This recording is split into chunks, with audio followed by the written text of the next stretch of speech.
بسم اللہ الرحمن الرحیم۔ سانحہ مشرقی پاکستان کے حوالے سے ہمارا تجزیہ جاری ہے۔ پچھلے 50 برس میں جو کچھ بھی آپ کو مشرقی پاکستان کے حوالے سے بتایا گیا ہے، فال آف ڈھاکہ کے حوالے سے جو روایتیں داستانیں گھڑی گئی ہیں، وہ سب کچھ جھوٹ پر مبنی تھی۔ یہ بات ہم بہت تفصیل سے اب آپ کو مسلسل اپنے سلسلے میں بتا رہے ہیں کہ کس طرح ایک دروغ گوئی کا، جھوٹ کا، ڈس انفارمیشن کا، پروپیگنڈے کا ایک ایسا جال بچھایا گیا کہ جو 50 سال تک 2 نسلیں گزرنے کے بعد بھی زہر بھرتا رہا ہماری قوم کے ذہنوں میں۔ پوری قوم صرف پاک فوج کو ذمہ دار ٹھہراتی رہی کہ صاحب وہ ہمارے 93,000 فوجی ہتھیار ڈال دیے۔ یہ سب بات آپ کو ہم بتا چکے ہیں کہ وہاں پہ صرف 32,000 فوج تھی، 93,000 تو تھے ہی نہیں، تو ہتھیار کس نے ڈالے؟ یہ اسی قسم کا جھوٹ تھا کہ فوج 80% بجٹ کھا جاتی ہے۔ یہ وہ پاک فوج کے خلاف ایک ایسی منظم سازش ہے جو پہلے دن سے چل رہی ہے۔ مشرقی پاکستان کے حوالے سے یہ بات آپ کو سمجھنا ضروری ہے کہ کیا وہ صرف ایک سانحہ تھا، پاکستان کو صرف ان کو الگ کرنا تھا؟ اس کے مقاصد کیا تھے؟ کون کون اس کے بڑے پلیئرز تھے؟ کون کون سی طاقتیں اس میں شامل تھیں جنہوں نے یہ کام کیا؟ اس کا تھوڑا سا بیک گراؤنڈ ہم آپ کو بتاتے ہیں، کیونکہ یہ جو جھوٹ اور پروپیگنڈا دوبارہ اس حوالے سے کیا جاتا ہے کہ صاحب بنگالیوں کو حقوق نہیں دیے گئے تھے، وہ اپنے حقوق لینے کے لیے انہوں نے پاکستان سے علیحدگی اختیار کر لی، اور اگر وہ الیکشن جیت چکے تھے، فری اینڈ فیئر الیکشن، آپ کو آج تک یہ بتایا گیا ہے کہ پاکستان کے تاریخ کا سب سے فری اینڈ فیئر الیکشن 70 کا تھا۔ سب جھوٹ و خرافات، دروغ گوئی، کذب، ڈس انفارمیشن، پروپیگنڈا۔ لہٰذا اب 50 سال کے بعد وقت ہے کہ ہم اس سارے کھیل کو بے نقاب کریں، ان ساری سازشوں کو کھول کر بیان کریں، تاکہ آنے والے وقت میں اور آج کے دور میں وہی کردار جو پاکستان کو اسی طرح نقصان پہنچانا چاہ رہے ہیں، آپ ان سے متنبع ہو سکیں۔ پاکستان بننے کے فوراً بعد ہی مشرقی پاکستان کو توڑ کر الگ کرنے کی سازشیں شروع ہو چکی تھیں۔ حقوق کا سوال نہیں تھا۔ بھارت، آپ کو معلوم ہے کہ اس نے کبھی پاکستان کے وجود کو تسلیم نہیں کیا۔ وہ ہمیشہ سے آج تک ان کی اسٹریٹجی یہی ہے کہ پارٹیشن کو انڈن کیا جائے، پارٹیشن کو ریورس کیا جائے، جس کے جواب میں قائد اعظم نے اس وقت فرمایا تھا کہ Pakistan is a fait accompli, it can never be undone. وہ ان کی اسی سازشوں کے جواب میں تھا۔ آپ ایوب خان کی 1965 کی تقریر اٹھا کے دیکھیے، صبح کے وقت جو انہوں نے کی، اس میں انہوں نے یہی بات کہی ہے کہ بھارت نے آج تک پاکستان کے وجود کو تسلیم ہی نہیں کیا، اور حقیقت ہے کہ تسلیم نہیں کیا۔ ان کی سب سے بڑی ذلت اور خواری اسی بات کی ہے کہ ان کی بھارت ماتا کے ہم نے ٹکڑے کر کے پاکستان بنا لیا تھا۔ پہلے مشرقی اور مغربی تھا، اب مغربی پاکستان ہمارے پاس ہے۔ تو قائد اعظم جب 1948 میں ڈھاکہ گئے تھے تو اسی وقت فتنہ شروع ہو گیا تھا۔ کسی نے چھیڑ دیا کہ جی پاکستان کی قومی زبان اردو ہوگی کہ بنگلہ ہوگی۔ اب چونکہ سوال کرنے والے فسادی تھے، شرنگیز تھے، ان کے ذہن میں فتنہ اور فساد تھا، تو قائد اعظم نے بڑا واضح اس وقت فرمایا کہ پاکستان کی قومی زبان اردو ہوگی۔ پاکستان جب بنا ہے تو اس وقت پاکستان میں ہندوؤں کی تعداد تقریباً 25% تھی۔ یہ بھی ایک پروپیگنڈا کیا جاتا ہے کہ جب پاکستان بنا ہے اس وقت ہندوؤں کی تعداد 25% تھی، آج ہندوؤں کی تعداد 1.5% ہے، دیکھیں پاکستان نے سارے ہندو مار دیے۔ یہ ایک عام پروپیگنڈا ہمارے نوجوانوں کے ذہنوں میں ہے۔ جو 25% پورے پاکستان میں ہندو بستے تھے، اس میں سے 22-22.5% ہندو مشرقی پاکستان میں تھے۔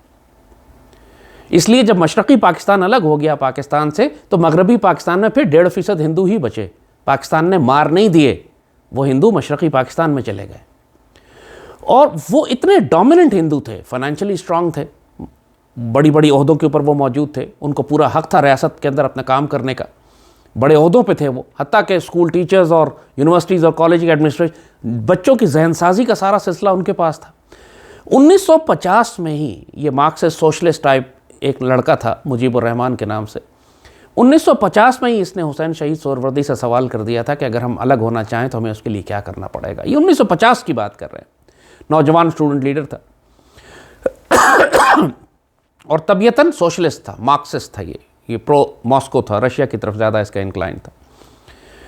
اور جہاں تک پاکستان کا تعلق ہے، ایوب خان نے 1958 میں پاکستان کا اقتدار لیا، اور 4-5 سال کے اندر ہی پاکستان کی شکل ہی تبدیل ہو گئی. دنیا یقین نہیں کر رہی تھی کہ یہ پاکستان جس رفتار سے ترقی کر رہا تھا انگشت بدندان تھے. آنکھیں پھٹی کی پھٹی رہ گئی تھی دنیا کی اس پاکستان کو دیکھ کر. یعنی اس وقت یورپ اور امریکہ کے سفارتکار اس بات پر بحث کیا کرتے تھے کہ 1960 کی دہائی میں جو کراچی ہے 80 میں دنیا کا جدید ترین شہر لندن ہوگا کہ نیو یارک ہوگا کہ کراچی ہوگا. کراچی کے اندر جو ترقی ہو رہی تھی، جو ڈیولپمنٹ پورے پاکستان میں ہو رہی تھی، وہ اتنی ناقابل بیان تھی. 1962 میں ہم اپنا اسپیس راکٹ بھیج رہے تھے. پوری دنیا کی ایئر لائنز جو چھوٹے ممالک تھے ان کی ایئر لائنز پی آئی اے سے آ کر گائیڈنس لے رہی تھی. پی آئی اے کئی ملکوں کی ایئر لائنز کو بلڈ کر رہی تھی. پاکستان 60s کے اندر ڈیزل انجن بنا رہا تھا اور ہم ٹینک بنانے جا رہے تھے. پاکستان کے اندر اتنا بڑا نہری نظام، ڈیمز بنائے جا رہے تھے. آج جو تربیلا منگلا اور پورے پاکستان میں بجلی ہے وہ ایوب خان کی لگائی ہوئی ہے. اور سب سے بڑھ کر اسلام آباد کا شہر، اتنا بڑا پروجیکٹ اس نے شروع کروایا اس وقت کہ پاکستان کو ایک نیا کیپٹل دیا جائے گا. آج دنیا کا سب سے خوبصورت کیپٹل اسلام آباد ایوب خان کا تحفہ ہے آپ کو. ایوب خان ایک غیر معمولی پیٹریوٹ آدمی تھا، پاکستان سے محبت کرنے والا، سیدھا سادہ آدمی، سیدھا سادہ سپاہی تھا. He was not a philosopher, he was not a historian, but he was an honest, upright man. اور پاکستان سے بہت پیار کرتا تھا، سمجھدار آدمی تھا، ویژنری تھا. اس نے انڈیا کے ساتھ انڈس واٹر ایگریمنٹ ٹریٹی کی. آج تک گالیاں دیتے ہیں کہ اس نے انڈس واٹر ٹریٹی کر کے 2 دریا بیچ دیے. بات یہ ہے کہ اگر وہ ٹریٹی نہ کرتے تو انڈیا نے 5 دریا لے لینے تھے. آپ اس کم از کم اس ٹریٹی کے تحت آن پہ جو کہ آج لے چکا ہے، وہ ساری بے شرمی سے اس نے سارے دریا ڈیم بنا دیے انڈس واٹر ٹریٹی کو وائلیٹ کر کے. لیکن کم از کم 30-40 سال پاکستان کو اتنا موقع ملا کہ اس کے نتیجے میں پاکستان کو فنڈنگ ہوئی پوری دنیا کی طرف سے کہ آپ ڈیم بنائیں، نہریں بنائیں. اس ٹریٹی کے نتیجے میں آج جو پاکستان میں آپ کو بجلی مل رہی ہے وہ ساری انڈس واٹر ٹریٹی کے بعد ملی ہے آپ کو، کہ ڈیمز بننا شروع ہوئے اور نہریں بنی اور اسلام آباد کا شہر آباد ہوا. اور پورے پاکستان میں جیسے کہا اتنی ترقی تھی انڈسٹریل اور صنعتی، ہر شعبے کے اندر پاکستان دنیا میں عروج پر جا رہا تھا. اور جو ترقی مغربی پاکستان میں ہو رہی تھی وہی مشرقی پاکستان میں بھی ہو رہی تھی. پاکستان کی بڑی بڑی بندرگاہیں، آج گوادر آپ بنا رہے ہیں، مشرقی پاکستان میں بڑی بڑی بندرگاہیں تعمیر کی جا رہی تھی. آج بنگلہ دیش ان کو استعمال کر رہا ہے. پاکستان کی پہلی سٹیل مل کراچی میں تو 70s میں لگی، 60s کے اندر سٹیل مل جو تھی مشرقی پاکستان میں لگ چکی تھی. آدم جی جوٹ مل دنیا کی سب سے بڑی جوٹ ملز تھیں جو مشرقی پاکستان میں کام کرتی تھیں. آج جو بھارت کی بنگلہ دیش کی پارلیمان ہے وہ ایوب خان نے بنا کے دی، ایوب خان کے دور میں بنی. تمام بڑے بڑے اس وقت یونیورسٹیز اور کالجز جو مشرقی پاکستان میں آج بنگلہ دیش میں ہیں، سارے مشرقی پاکستان میں ایوب خان نے بنا کے دیے تھے. لہٰذا یہ کہنا کہ بنگالیوں کو حقوق نہیں دیے جائے، فوج میں ان کا اتنا ہی تناسب تھا جتنا ان کی آبادی کے لحاظ سے ہونا چاہیے. جیسے مشرقی پاکستان میں جب 71 میں بغاوت ہوئی تو پوری فوج ہی ختم ہو گئی، 75% آرمی ختم ہو گئی کیونکہ ساری بنگالی یونٹس تھیں وہ بغاوت کر کے الگ ہو گئی.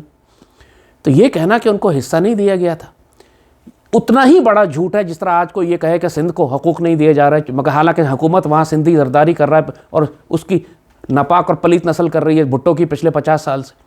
کوئی یہ کہے بلوچستان کو حقوق نہیں دیے جا رہے، حالانکہ سارے بلوچ سردار جو ہیں ارب پتی اور کھرب پتی بن چکے ہیں اسی حقوق کے نام کے اوپر. ظلم و زیادتی پاکستان میں ہر جگہ پہ ہے، مگر یہ وجہ نہیں تھی مشرقی پاکستان کو الگ کرنے کی. سازش اور تھی. سازش یہ تھی کہ 60s کے دور میں دشمنوں نے دیکھ لیا یہ بات کہ پاکستان جس طرح ترقی کرتا جا رہا ہے اگر اس کو نہ روکا گیا تو یہ عالمی طاقت بن جائے گا اگلے 10-15 سال کے اندر. جیسے کہا بحث یہ ہوتی تھی کہ 80 میں دنیا کا سب سے طاقتور اور جدید ترین شہر کراچی ہوگا کہ لندن کا نیو یارک. اس طرح پاکستان ترقی کر رہا تھا. اعلیٰ ترین تعلیم یافتہ سائنسدان، انجینئرز، ڈاکٹرز ہم نکال رہے تھے. پوری دنیا میں انڈسٹریز، پوری دنیا، ساؤتھ کوریا جو آج دنیا کے انڈسٹریل جائنٹ ہے وہ اپنا 5 year development plan Ayub Khan سے لے کر گیا، پاکستان سے لے کر گیا. چائنا اپنے انجینئرز بھیجا کرتا تھا پاکستان کے اندر، پاکستان کے فیکٹریز میں دیکھنے کے لیے کہ مشیننگ کیسے ہوتی ہے، لیتھ مشین کیسے کام کرتی ہے، پروڈکشن کیسے ہوتی ہے، ڈائز کیسے بنتی ہیں، انڈسٹریل مینوفیکچرنگ کیسے ہوتی ہے. چائنا کو آپ نے سکھایا یہ تاریخی حقیقتیں، ہوائی باتیں نہیں کر رہے ہم. جیسے کہا 62 میں ہم اپنا راکٹ سپیس میں بھیج چکے تھے، یہ پاکستان تھا اور مشرقی پاکستان برابر ہمارے ساتھ جا رہا تھا اس میں. اس سب کو روکنے کے لیے اور 65 کی جب جنگ ہوئی ہے تو اس کے بعد ظاہر ہے پاکستان آرمی کی عزت آسمان پہ تھی پوری قوم میں. آپ کو یاد ہے کس طرح محبت اور پیار کا سلسلہ. اس ساری انڈسٹریل ریولوشن کو، اس ترقی کو روکنے کے لیے دشمنوں نے 3 پلان بنائے. ان کو 3 آبجیکٹیو اچیو کرنے تھے. اس کو ہر حال میں روکنا تھا ان کو. اور اس کو روکنے کے لیے انہوں نے دو کیریکٹرز کا انتخاب کیا، ایک مشرق میں مجیب الرحمان کا اور مغرب میں ذوالفقار علی بھٹو کا۔ اور جو آبجیکٹیو اچیو کرنے تھے وہ یہ تھے کہ پاکستان کی انڈسٹریل ریولوشن کو، جو ہمارا صنعتی انقلاب برپا ہو رہا تھا پاکستان میں، اس کو روکا جائے، تباہ کر دیا جائے، بالکل پاکستان کو 50 سال پیچھے دھکیل دیا جائے، اور پاکستانی فوج کی جو عزت ہے قوم میں اس کو خاک میں ملا دیا جائے، مٹی میں ملا دیا جائے۔ اور ان سب کو کرنے کے لیے ایوب خان کو ہٹانا ضروری تھا۔ اور یہ بات بھٹو اپنے حلقے میں کھل کے کہتا تھا کہ ایوب خان کو ہٹانے کے لیے مجھے بھارت سے ایک جنگ چاہیے۔ اسی لیے ایوب خان کے دور میں بھٹو وزیر خارجہ تھا، اور اس نے ایوب خان کو دھوکہ دیا، جھوٹ بولا، اس سے کہا کہ ہم کشمیر میں جنگ چھیڑ دیتے ہیں، ہم آپریشن جبرالٹر اور گرینڈ سلام کرتے ہیں، مجھے ضمانت ہے پوری دنیا کی طرف سے کہ بھارت انٹرنیشنل بارڈرز کراس کر کے پاکستان پر حملہ نہیں کرے گا۔ پاکستان نے کشمیر کی تحریک آزادی کو کھل کر حمایت اس کی شروع کر دی، جو ہمیں کرنی بھی چاہیے تھی، لیکن جو جھوٹ اور دھوکے میں رکھا ایوب خان کو وہ یہ کہ صاحب میں نے بات کر لی ہے پوری دنیا سے، ضمانتیں ہیں، گارنٹیز ہیں، کسی صورت میں بھارت لاہور پہ سیالکوٹ پہ حملہ نہیں کرے گا۔ اور پاکستان ریلیکس تھا اس معاملہ۔ ایوب خان کی سب سے بڑی غلطی یہی تھی کہ بھٹو پہ اعتبار کیا۔ یہ بھٹو کو اپنا ڈیڈی کہا کرتا تھا، اپنا باپ، یہ کتے کو بھی، ہاتھی کو بھی، گدھے کو بھی باپ بنا لیتا تھا۔ ذوالفقار علی بھٹو صرف عہدے کے، اس سے پہلے سکندر مرزا کو کہہ چکا ہے کہ آپ قائد اعظم سے بڑے پاکستان کے لیڈر ہیں۔ استغفر اللہ، خط موجود ہیں، ڈاکومنٹڈ ہے ہماری اس کتاب کے اندر، یہ سب کچھ آپ دیکھ سکتے ہیں، یہ پوری کتاب آپ پڑھیے گا، اس میں سارے حوالے، ریفرنسز، خط ہم نے اوریجنل دیے ہوئے ہیں۔ تو 65 کی وار، اس سے 4-5 روز پہلے پاکستانی ہائی کمیشن دہلی نے ٹیلی گرام بھیجا فورن آفس کو، بھٹو کے ٹیبل پہ رکھا رہا، وہ بھٹو نے پڑھا، وہ اس میں لکھا تھا کہ بھارت 6 ستمبر کو حملہ کرنے جا رہا ہے پاکستان پہ۔ Can you imagine that? اور بھٹو نے وہ ٹیلی گرام ایوب خان کو نہیں دکھایا، کیونکہ وہ چاہتا تھا کہ اچانک حملہ ہو، پاکستان شکست کھا جائے، ذلیل ہو، پھر یہ ہنگامہ کرے گا اس کے بعد ایوب خان کے خلاف، پھر اپنی سیاست چمکائے گا۔ اللہ نے بازی پلٹ دی، اللہ نے کرم فرمایا، پاکستان بچ گیا، ہمیں نقصان نہیں ہوا، لیکن ہم بہرحال سرپرائز ہو گئے۔ بھٹو کی اس غداری کے نتیجے میں اچانک حملہ ہوا ہمارے اوپر، اور حملے کے بعد جنگ جب ختم ہو گئی تو اس کے بعد تاشقند گیا سارا انڈیا کا، پرائم منسٹر شاستری تھا، ایوب خان تھا، بھٹو بھی ساتھ گیا، فورن منسٹر تھا، اور تاشقند میں ایک پیس ایگریمنٹ سائن کیا گیا جس کو تاشقند ایگریمنٹ کہتے ہیں۔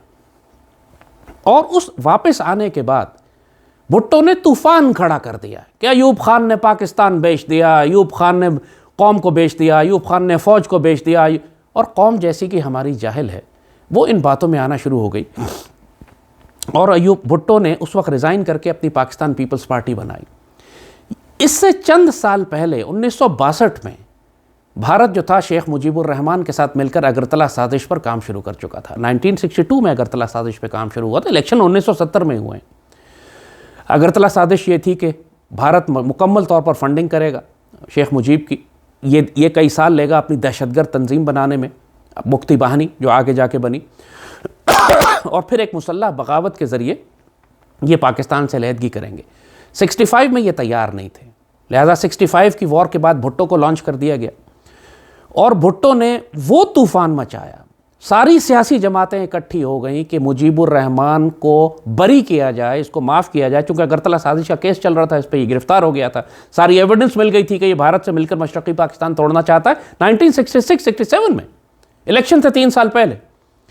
اور بھٹو نے اور ساری سیاسی جماعتوں نے مل کر، جس میں بدنصیبی سے شیخ رشید بھی شامل تھا، آج کا آپ کا شیخ رشید جو اسٹوڈنٹ لیڈر تھا یہ بہت بڑا، ان سب نے مل کر، جن بڑے بڑے ناموں کو آج آپ لیتے ہیں بڑی عزت سے، نہ صاحبزادہ نصر اللہ خان تو جماعت اسلامی تو شیخ رشید، یہ سب مل گئے تھے ایوب خان کو ہٹانے کے لیے اور نکالنے کے لیے، اور ان سب نے مل کر اتنا ناک میں دم کیا ایوب خان کا، پاکستان میں اتنی انارکی اور اتنا فساد مچایا کہ اس کے نتیجے میں 1968-69 تک ایوب خان ریزائن کر کے اپنی حکومت یحییٰ خان کے حوالے کر گئے۔ اب کھیل آسان ہو گیا تھا بھٹو کے لیے اور مجیب کے لیے اور عالمی طاقتوں کے لیے، کیونکہ یحییٰ خان پاکستان کا غدار نہیں تھا، وہ بدکار آدمی تھا، شرابی، زانی تھا، کمزوریاں تھیں اس کے اندر، وہ پاکستان توڑنا نہیں چاہتا تھا، لیکن جاہل تھا اور بدکار تھا، اور ایسا آدمی استعمال کرنے کے لیے بہت آسان ہے بھٹو جیسے شاطر آدمی کے لیے۔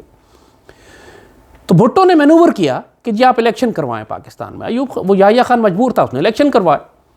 مشرقی پاکستان سے زیادہ کرپٹ الیکشن پاکستان کی تاریخ میں نہیں ہوئے کبھی، جس طرح کراچی میں آپ نے دیکھا ہے MQM کسی کو اپنے خلاف ووٹ نہیں ڈالنے دیتی تھی، بدماشی تھی، دہشت گردی تھی، یہی مفتی بانی نے 70 کے الیکشن میں مشرقی پاکستان میں کیا. کہتے جی ساری سیٹیں جیت گئے، 181 سیٹیں وہ جیت گئے. ایک کیسے جیت گئے؟ اس لیے کہ ان کے خلاف کوئی کھڑا ہی نہیں ہوا، کھڑا ہو سکتا نہیں تھا. مفتی بانی مسلح دہشت گرد ہر پولنگ سٹیشن پہ قتل کر دیتے تھے اس سامنے والے کو جا کے کہ جو ان کے خلاف کھڑا ہوتا تھا. کوئی کھڑا ہی نہیں ہوا. 100% سیٹیں انہوں نے مشرقی پاکستان سے مفتی بانی نے جیت لی. امیجن کریں، شیخ مجیب جیت گیا. بھٹو نے 80 سیٹیں جیتی، 81 سیٹیں یا 60 سیٹیں تقریباً مغربی پاکستان میں جیتی. اور یہ وہ وقت تھا کہ اب یحییٰ خان کے پاس کوئی آپشن نہیں تھا. اگر وہ ڈیموکریٹک پروسیس سے چلتا تو وہ کہتا کہ یہ ڈھاکہ کے اندر اجلاس ہوگا اور حکومت بنانے کی پہلی دعوت مجیب الرحمان کو دی جائے گی. اب یہ وہ چیز تھی جو بھٹو قبول نہیں کر سکتا تھا. لہٰذا بھٹو نے اعلان کر دیا کہ اگر کوئی ڈھاکہ گیا، یہ ڈاکومنٹڈ باتیں، ہوا میں نہیں بات کر رہا ہوں، اگر کوئی ڈھاکہ گیا تو میں اس کی ٹانگیں توڑ دوں گا. لہٰذا اب وہ اس نے رابطہ ہی توڑ دیا. مغربی پاکستان سے کوئی MNA الیکٹ ہو کے مشرقی پاکستان نہیں جا سکتا تھا. اور پھر اس نے ایک تقریر کر کے کہہ دیا کہ ادھر ہم ادھر تم، یعنی اس طرح کی زمانی باتیں کی جس کا مفہوم یہ نکلا کہ ادھر ہم ادھر تم، یعنی ادھر تم حکومت کرو ادھر ہم حکومت کرتے ہیں. یہ تک آئیڈیا اس نے یحییٰ کو دیا کہ اس کو وہاں کا وزیر اعظم بنا دیں، مجھے یہاں کا وزیر اعظم بنا دیں، میں ملک کا نقشہ تبدیل کر دوں گا. اس قسم کی باتیں استغفر اللہ کہ بالکل بھڑک کے سارا آپ نے دلیل، ساری آپ نے ریزن دے دیا مشرقی پاکستان میں مجیب الرحمان کو، جو پہلے ہی تیار بیٹھا ہوا تھا. ساری مفتی بانی انڈین آرمی اس کے ساتھ موجود تھی. اس نے 15 مارچ کو اعلان بغاوت کر کے کھلم کھلا بغاوت کر دی. اس کے بعد کی کہانی ہم آپ کو بتا چکے ہیں کہ 10 مہینے کی جنگ میں کیا ہوا، مفتی بانی اور انڈین آرمی کس طرح لڑتی رہی، مشرقی پاکستان کس طرح 1000 میل دور ہماری اس فوج کو ہم نے تنہا چھوڑ دیا، نہ ایئر سپورٹ تھی نہ نیول سپورٹ تھی، اس کو بالکل ہم نے مرنے کے لیے وہاں چھوڑ دیا. ان بچوں کو جو گھیرے میں آ گئے 5-6 لاکھ انڈین آرمی کے خلاف. مگر فال آف ڈھاکہ کے بعد جو بھٹو نے سب سے پہلا کام کیا، گیس کریں وہ کیا کیا ہوگا؟ جو ٹاسک اس کو دیا گیا تھا، جس کے لیے وہ لایا گیا تھا اقتدار میں، وہ پاکستان کی صنعتی ترقی کی تباہی تھی. وہ پاکستان کو توڑ دیا اس نے، پاکستان آرمی کو ذلیل بھی کر دیا، اور تیسرا اہم ترین کام تھا پاکستان کی صنعتی ترقی کو تباہ کرنا. یہ بات آج آپ کی تاریخی کتابوں میں، آپ کی یونیورسٹیز میں، میڈیا میں، کالجز میں کوئی بات نہیں کرتا کہ بھٹو نے آنے کے بعد سب سے پہلا کام یہ کیا کہ پاکستان کی تمام انڈسٹریز کو نیشنلائز کر لیا. جو بڑے بڑے انٹرپرنرز پاکستان میں کام کر رہے تھے، بٹالہ انجینئرنگ، آدم جی، سنداؤد، بڑے بڑے نام جو پوری دنیا کی، جس طرح انڈیا میں جو ٹاٹا اور برلا اور یہ بڑے بڑے نام آپ سنتے ہیں، اسی کے پائے کے نام پاکستان کے اندر انڈسٹری سیٹ کر رہے تھے اور لگا رہے تھے، اور پاکستان دنیا کے عروج پہ جا رہا تھا. 100% نیشنلائز کر لیا سینکڑوں ہزاروں کارخانوں کو. یعنی نیشنلائز کرنے کا مطلب ہے کہ آپ نے ان کو سرکاری تحویل میں لے لیا. اور ان کے اوپر ساروں کے اوپر اس نے اپنے پیپلز پارٹی کے جیالے، حرام خور، پلیت اور ناپاک، زانی، بدکار، کرپٹ، جیسے سندھ میں آج یہ پورے سندھ کا تباہی مچائے ہوئے، ان لوگوں کو ڈائریکٹرز لگا دیا سب کے اندر، انہی کو ملازم دے دی، انہی کو جابز دے دی. نتیجہ یہ ہوا کہ 6 مہینے نہیں گزرے کہ پورے پاکستان کی وہ ترقی جو 10 سال میں پوری دنیا کی آنکھیں خیرہ کر رہی تھی، 6 مہینے کے اندر وہ ساری فیکٹریاں کھنڈر بن گئی. کھنڈر بن گئی لٹرلی. بعد میں لوہے کے وزن پہ بکی وہ ساری فیکٹریاں جو پوری دنیا کے جو ٹینک اور ڈیزل انجن اور سپیس راکٹ بنا رہی تھی، وہ لوہے اور کباڑ کے وزن کے اوپر بیچی گئی ہیں ساری. انا للہ و انا الیہ راجعون. تو بھٹو کے آنے کا جو اصل مقصد تھا وہ اس نے اچیو کر لیا. پاکستان توڑ دیا، فوج کو ذلیل کر دی، اور پاکستان کی جو انڈسٹریل گروتھ تھی اس کو روک دیا. ایوب خان کے زمانے میں 10% سالانہ ہماری گروتھ چل رہی تھی. بھٹو کے دور میں وہ ریڈیوس ہو کے 2% پہ آ گئے، اور پھر پوری انڈسٹری تباہ ہو گئی. اور جتنے پرائیویٹ انٹرپرنر تھے جنہوں نے اپنی ساری زندگی کی کمائیاں انویسٹ کی تھی پاکستان کی انڈسٹری لگانے کی، سب پاکستان چھوڑ گئے. بٹالہ انجینئرنگ کے مالک جو تھے، جہاں ڈیزل انجن بنتا تھا، جہاں چائنیز آ کے ٹریننگ لیتے تھے، وہ لنڈن میں بیچارے اپنے گلاب کے پھول دیکھتے دیکھتے وفات پا گئے. اتنے دل برداشتہ ہوئے کہ پاکستان ہی چھوڑ گئے. انا للہ و انا الیہ راجعون. تو یہ تھا بھٹو کا کردار. آج جس بھٹو کو خدا بنا کے نعوذ باللہ شہید ذوالفقار علی بھٹو بنا کے پیش کیا جاتا ہے، اس کے بھٹو کے بارے میں صرف میں آخری کومنٹ ایک دینا چاہوں گا، اس کے بعد ہم یہ سیشن ختم کرتے ہیں. ایک برطانوی سفیر تھا پاکستان میں، میرا خیال اس کا نام تھا سر جیمز مورس. 1961 سے 65 تک یہ پاکستان میں برطانوی سفیر تھے. بھٹو کے بارے میں انہوں نے ایک کیبل لکھی تھی، خط لکھا اپنی برٹش گورنمنٹ کو، اور کیا لکھا وہ پڑھنے کے لائق ہے. آئیں ذرا سنیں. وہ کہتے ہیں، یقیناً بھٹو کے پاس وہ تمام خصوصیات تھیں کہ جو بلندیوں تک پہنچانے میں مددگار ہوتی ہیں. جوش، سحر انگیزی، تخیل، ذہانت، زندگی کی رنگینیوں کا شوق، فصاحت، بلاغت، توانائی، مضبوط اعصاب، رگ ظرافت اور بہت ہی موٹی کھال. ایسا امتزاج شاذ و نادر ہی کسی میں پایا جاتا ہے، اور یہی بھٹو کے اقتدار کے ایوانوں تک رسائی کا باعث تھا. مگر ان سب کے باوجود میں کیسے کہوں کہ اس کے وجود سے آتش جہنم کی غلیظ بو آتی تھی. Just imagine. وہ حقیقتاً انتہائی درجے کا فاسد شیطان تھا. میرے لیے یہ بالکل واضح تھا کہ اس کے دل میں نہ تو کوئی شرم اور حیا ہے اور نہ ہی دوسرے انسانوں کے لیے کوئی عزت. اس کی نظر میں سوائے اس کی اپنی ذات کے کسی اور چیز کی کوئی اہمیت نہیں تھی. مجھے اس کی ذات میں ایسی سفاکی اور ظلم کرنے کی صلاحیت نظر آئی کہ جو غیر معمولی اور غیر فطری تھی. اس کی تمام تر صلاحیتوں کے باوجود مجھے پورا یقین تھا کہ ایک دن بھٹو اپنے آپ کو تباہ کروا لے گا. کب؟ یہ میں نہیں بتا سکتا. 1965 میں برطانوی ہائی کمشنر کی حیثیت سے اپنے ایک مراسلے میں اپنے نقطے کو واضح کرنے کے لیے میں نے لکھا کہ بھٹو پیدا ہی اس لیے ہوا ہے کہ اس کا انجام پھانسی پر ہو. مجھے اس وقت اندازہ نہیں تھا کہ میرا یہ تبصرہ 14 برس کے بعد اس طرح حقیقت کا روپ دھار لے گا. سر جیمز موریس، پاکستان میں British ambassador 1961 to 1965. Bhutto was born to be hanged اور اس کے جسم سے جہنم کی غلیظ بو آتی تھی. اس سے بڑا شیطان پاکستان کی تاریخ میں نہیں پیدا ہوا. اس حرام خور کے بچے نے جس طرح کھیلا ہے پاکستان کے ساتھ، اور آج اس کی نسل کھیل رہی ہے، اور آج اس کی جو غلیظ نسل جو ہے، جس طرح یہ سندھ کو اور پاکستان کو تباہ و برباد کر رہے ہیں. استغفر اللہ رب العالمین. آپ بے شک ان کو ووٹ دیں اور الیکشن میں حصہ کرائیں، لیکن ان کمینوں کی تاریخ اور حقیقت کو جان کر کریں کہ کل اللہ کے یہاں آپ کو ایکسکیوز نہ پیش کر سکیں کہ مالک ہمیں تو پتہ ہی نہیں تھا، ہم تو اس کو بہت بڑا عوامی لیڈر سمجھتے رہے. ان ناپاک اور جہنمیوں نے پاکستان کا بیڑا غرق کیا ہے، اور آج یہی سب کچھ شکلیں بدل بدل کے ان کے خاندان اور ان کی جماعت والے پاکستان کے ساتھ کر رہے ہیں. اللہ پاکستان کا حامی و ناصر ہو. دوبارہ مشرقی پاکستان کی غلطیاں نہ دہرائیں. اپنی آنکھوں کو کھولیں، ورنہ یہ سانپ آپ اسی طرح تکلیف پہنچائیں گے جیسے 71 میں پہنچائی تھی. پاکستان زندہ باد.